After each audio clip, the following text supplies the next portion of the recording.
So it's the last week of December and you're already preparing yourself to set goals to achieve for next year. And one of your goals, most important goals for next year, is to be able to be fluent in the language that you're learning. Let's just say English, no. But if you haven't really set goals for next year, no judgment at all, because I also haven't done it myself. I'll do it tomorrow, which is like the last day of this year, but let's talk about it later. Now, so I hope that this video can help you. I made this video with having intermediate learners in mind, but if you are a beginner, I think you can also get some things out of this video. So let's get started.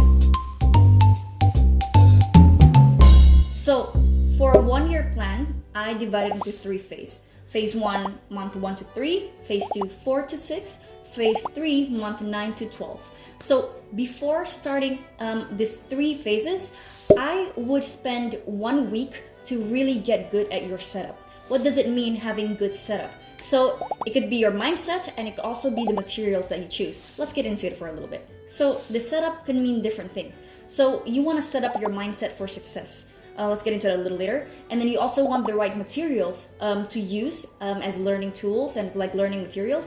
And you also want to make goals, like SMART goals to be specific. The most important mindset shift that you have is that you have to make this a priority. And when something is a priority for you, if it's important for you, you are going to make time for it. Like I understand life gets in the way. A lot of the times you're going to be thrown off track. But if something is important enough for you, you really want to achieve this, you are going to find ways, no matter how challenging it is, to get back on track. So get that straightened out. Really tell yourself that next year, I'm going to make English learning, being fluent in English, a priority. And really be willing to make time for it. And 2, set goals. So by setting goals, of course, it's good to have like, I'm going to be fluent in English in a year. However, it's also important to get specific on what exactly do you want to achieve. Do you want to be fluent in English so that you can conduct a meeting in English? Or do you want to be fluent in English so that you can finally converse with native speakers or foreigners confidently without really thinking too much? Or do you want to get better at your writing skills so you can apply for that master's program that you've always wanted? So get really specific on what you want to achieve in a year. And then having that big goal, you also want to divide it into 3 phases, let's say. Like goal for month 1 to 3, what would that be? Goal for phase 2, goal for phase 3. But we can leave that a little bit later. You can actually also change your goal a little bit as you go along. So part 3 is the materials. You also have to have in mind that the materials that you use to learn English is very important. What you put in, you put out. If your goal is to be able to conduct professional meetings in English, then you have to be careful about learning English from like the wrong resources, like you learn from rap songs or whatever. So basically, you really want to dedicate the time to look for the materials that are right for you, because finding the right materials is effort by itself. Just so you know, you don't have to get the materials right in the first week. You can actually also add some materials that you like, that you think like, oh, this is good for me as you go along. But just have in mind that having the right materials is vital. For me, with Spanish, my goal is to just be able to speak about casual, everyday things in Spanish. So the kind of input, the kind of content that I choose would be kind of like everyday sitcoms, kind of like TV series about daily lives of people living in Spain, something like that, So what I put in, I put out. So basically this first week, try to browse for YouTube channels or series that might be of your liking, that are relevant to you, So make some time for that. If you find a YouTube channel or a series that you find interesting, but after a while it gets boring, then look for another one. Do not get stuck on content or materials that you do not find interesting. Again, look for another one, because that itself is worth the effort. So let's get into phase 1. And I call this phase the silent period, or input phase. So you want to determine your frequency, that you also need to connect with your goals as well. Let's say your ideal frequency would be, okay, I want to watch 1 episode per day. Then have at it. However, you also need to know, okay, is it realistic with my current lifestyle to watch 1 episode a day? If you think like, oh, my favorite TV series is actually 1 hour per episode and it's too long for me, then look for another TV series that only has like a 30-minute per episode in order to stick with that. So again, then you're gonna have to put a little bit more effort to find that right material. So yeah, so you wanna determine your frequency. So when you're consuming these pieces of content like books or movies or series or what have you, make sure to divide your input time between learning and fun. I actually talked about this briefly in the last episode, the last video or something. So that when you are watching a movie for the purpose of entertainment, then you just kind of like do it for the fun. However, you also want another time where you consume English, that pieces of content, for the purpose of learning. So this is when you do like some grammar exercise, some active listening exercise, or some, listing down phrases or words that you find interesting. So divide fun and learning time.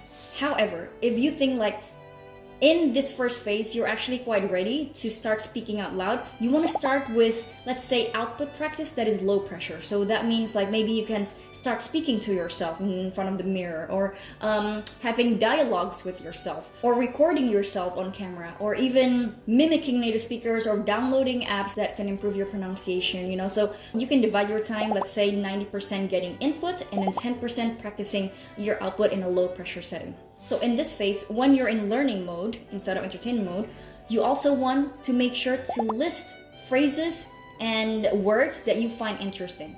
Phrases that make you go, hey, I think I can use that in my daily life, like write it down in a note, because you're going to use that in the next phase. So stage 2, I would call this the input and output phase. So in the beginning of this month, you want to reflect back on your progress. Has your listening skills improved after 3 months? Do you understand natives better?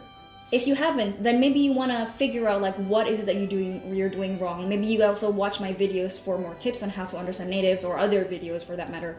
If not, don't worry, no big deal at all. Like this phase, you also still want to practice your input skills, your active listening skills, let's say your reading skills, your comprehension skills. It's not like after the 3rd month there's a deadline. You can still maintain your input, because getting input is like a lifelong process. Even if you're fluent in the language, getting input is still so important to maintain that. So basically still maintain the things that you did in phase 1. And now let's say before you divided your time to 90% input and 10% output. Now maybe you want to do a little bit more output practice. So what you can do is, let's say maybe this step you want to do about 60% input and 40% output. And get specific on the kind of output skills that you want to improve. Do you want to get better at speaking, or do you want to get better at writing? So in this video, I'm just going to focus on the speaking skills for the output. And you also want to get specific. Is it like, do I want to improve my accent? Do I want to improve my confidence? Do I want to improve my skills in being able to string sentences together? So again, you want to review that goal again. Okay, what is my goal for phase 2? And this time for your output practice, you may want to start, improving your output in a slightly higher pressure environment. So this could be going to a class where you will be exposed to other learners who are still learning that language. Or if you prefer, you can find a one-on-one tutor if you're more comfortable with that kind of setting. Or let's say go to a Discord channel where people don't really see your face, but you can only just speak through audio, so whatever it is. So expand your comfort zone a little bit from phase 1. However, the challenge for this phase is to find an environment where you can have a two-way conversation with other people. Find a language partner online, whatever it is. Basically, find people to interact with. And also in this phase, you want to start using the list of vocabulary and phrases that you collected in phase 1. So let's say you are speaking with a private tutor, and then you can bring a list of these vocabulary and phrases that you've collected before, and then you can ask her or ask him, hey, how do I use these phrases? How do I say it the right way? And then you can have an extra explanation from them on how to use this. And then find a creative way to practice these phrases that you've collected in your speaking practice time. So if all of these things seem to be very overwhelming for you, a little too much information, you're still not sure how to structure it, in my program ESA, this is exactly what I can help you with. The next batch is open end of January, and I'm going to do the enrollment call the next 3 weeks. In this program, I basically help intermediate learners get out of the intermediate plateau who is stuck there, so that you can advance to the advanced level. What are the things that you need to do to get there? What are the kind of right materials that's good for you here and there? Are your goals realistic enough? This and that. So I basically help intermediate learners who really urgently need to use their English in their daily life better, whether it is for work or for general purposes. So you can check the website here, and if you think that this is suitable for you, apply. And if you are suitable, I will contact you within the next 3 weeks, and then you'll be invited to an enrollment call with me. So let's get back to the video. And the last phase, phase 3, I would call this the challenge and fun phase. So this is a phase where it starts to get a little bit more fun. So at this point, if you've really been consistent with your goal, you have gotten a lot of input, you've done a lot of output practice, you're probably at a level where you are really using the English in your daily life. So you're no longer a learner, now you're actually a user. Of course, you're still learning, but you view English or this target language from the lens of someone who actually uses it a lot. One challenge that you can do in this phase is that instead of always learning some grammatical lessons or grammatical theories, you can start learning about the culture. Let's say if you want to get better at Australian English, then learn a little bit about the culture of Australia, of how Australians communicate with each other. Like one challenge that I actually find pretty funny is that maybe even learn the humor a little bit from that language. Maybe watch stand-up comedians from that country. Understand the humor. What is it that makes people laugh? It's like, how can I start understanding the humor? Learn a little bit about the culture, about the humor, because languages is not just about grammar, words, and all that, but it's also about the nuances between it. Learn some cultural references, other nuances, so this is a little bit more of the fun part. And also by this time, you should already be very comfortable with watching TV series or movies with English subtitles, where the subtitles in the target language. At this point, if you have gotten a lot of input, your comprehension level should be pretty high by now. So forcing yourself to watch movies or entertainment with the target language is really going to level up from intermediate to also possibly the advanced level. And also, if you can afford it, then you can maybe, if you want, plan a trip where that language is spoken a lot. Let's say if it's an international trip isn't very, viable, it's not a viable option for you, then maybe you want to go into a domestic destination where a lot of tourists go to. Let's say if in Indonesia, you don't meet a lot of foreigners in Jakarta, then maybe do like a 5-day trip to Bali where the chances of you meeting foreigners would be a lot higher.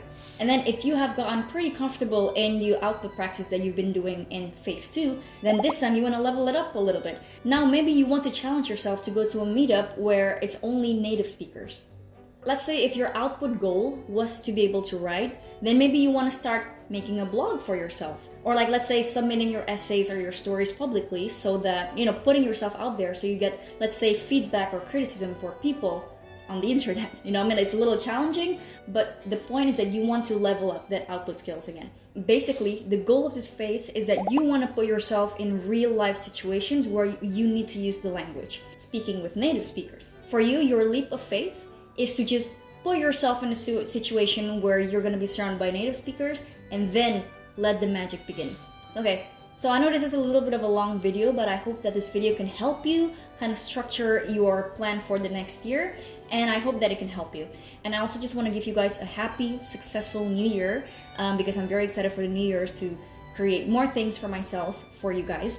And yeah, thank you so much for being here, for being loyal. I will see you next year in another video. Until then, take care, have fun, and see you then. Bye.